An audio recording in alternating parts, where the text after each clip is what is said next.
বেশ কয়েকদিন আগে তোমাদের সাথে কিছু কাঠগোলাপ বানানোর ভিডিও আমি শেয়ার করেছিলাম, আর আজ সেগুলোকে অ্যাপ্লাই করে দেখাবো এই কেকটার উপর। ফোনের ওপাশ থেকে আমাকে কাস্টমার বলে ওঠে, দিদি একটা কেক বানাতে হবে টিচার্স ডে থিমের।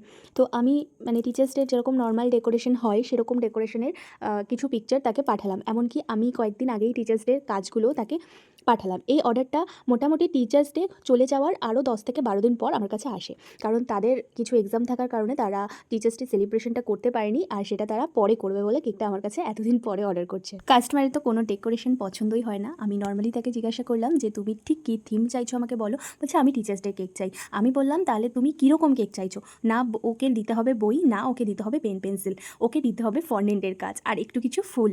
ও আমাকে সেটাই বললো। আর কেকটা মেনলি ওর চাই 2 টায়ারের ওপরে। ওর কাছে কোনো রেফারেন্স পিকচারও ছিল না যে যেটা দেখে আমি কেকটা ওকে রেডি করে দিতে পারবো। তো সব রকম কোয়ারি ও আমাকে করে যে দিদি এরকম করলে ভালো লাগবে, কীরকম করলে ভালো লাগবে। আর ও যখন আমাকে কিছু বই বানাতে বলে ফন্ডেন্টের আর নামগুলো পাঠায়, তখন আমি ভাবলাম যে ওদের বাংলা টিচারের জন্য ওরা কেকটা বানাচ্ছে। তো বাংলা বইয়ের কিছু ছবি আমাকে পাঠায় আর আমাকে বলে একটু পেন করে দিও। তো ফন্ডেন্ট দিয়ে এই পেনগুলো করেছিলাম। আর ও কিন্তু আমাকে কাঠগোলাপের কথা একেবারেই বলেনি, বলেছিল সামান্য কিছু ফুল দিও।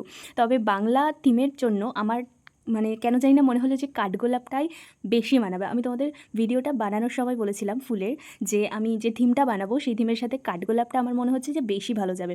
তো আজকের তোমরা দেখতে পাচ্ছ তো কাঠগোলাপটা কেমন লাগছে। আর তোমরা আরেকটা জিনিস খেয়াল করেছো কি জানি না, কেকটার কালারটারও একটা ইউনিকনেস আমি আনার চেষ্টা করেছি। কেকটার পিঙ্ক কালারের মধ্যে আমি করবো ভেবেছিলাম, তো তার মধ্যে একটু চকলেট অ্যাড করেছি, তাতে করে না একটা দারুণ একটা ইউনিক একটা কালার এসছে।